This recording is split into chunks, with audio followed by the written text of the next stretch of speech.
So it's beginning to look like 2027 is going to be a huge year for Xbox. Not just because we're expecting a next-gen console this year, but also because the fundamental strategy of Xbox is going to completely change. And we're probably going to end up in a situation where the Xbox branding is on a lot of different hardware, and not just on one machine that was produced directly by Xbox, like we've seen in the past. Now here, it's very important to remember that Microsoft owns both Xbox and Windows, both of which are extremely popular gaming platforms, but for the better part of 2 decades, Microsoft has specifically kept the two projects as separate things. And in all fairness, it does kind of make sense. The PC experience is very different than the console experience. The console experience is way more restricted, locked down, but it does provide you with a consistent and specific experience, while the PC platform is more customizable and complex. But with that said, most people anticipated that eventually there's going to be a catalyst that forces Microsoft to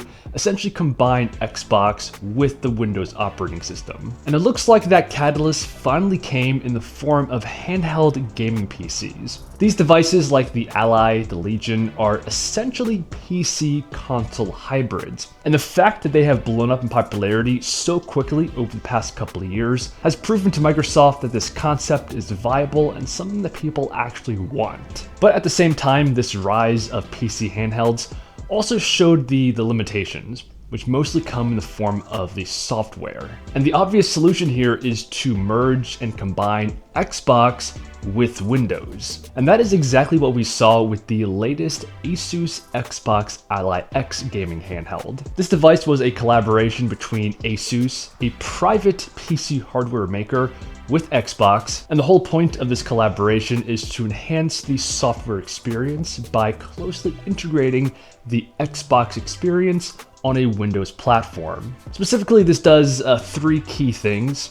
1 is that it makes the UI controller friendly. 2 is that it limits the normal Windows background operations, significantly helping to free up system resources for the gaming experience. And 3rd, if you want, you can set this full screen gaming mode as the default boot option, instead of always bringing you to the Windows desktop.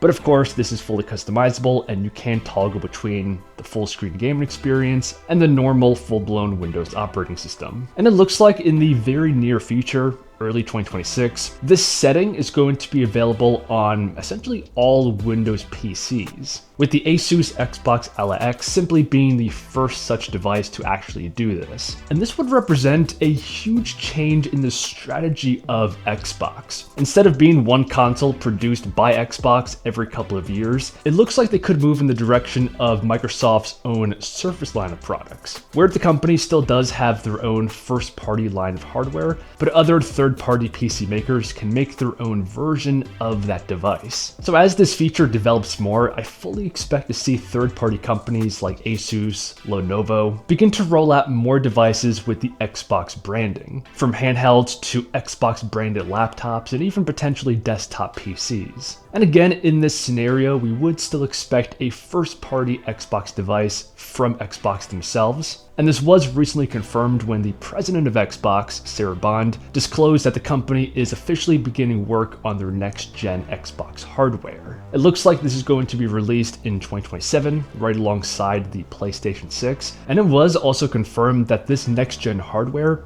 is going to be more of a PC console hybrid, which further confirms this pivot that's happening within the Xbox ecosystem. And personally, I think this is a fantastic development because it's de-restricting the Xbox platform. It's essentially the equivalent of going from an Apple iPhone strategy to a more open Android-based platform, where there's just a ton more hardware options. But definitely let us know your take in the comments below, and I'll see you guys in the next one.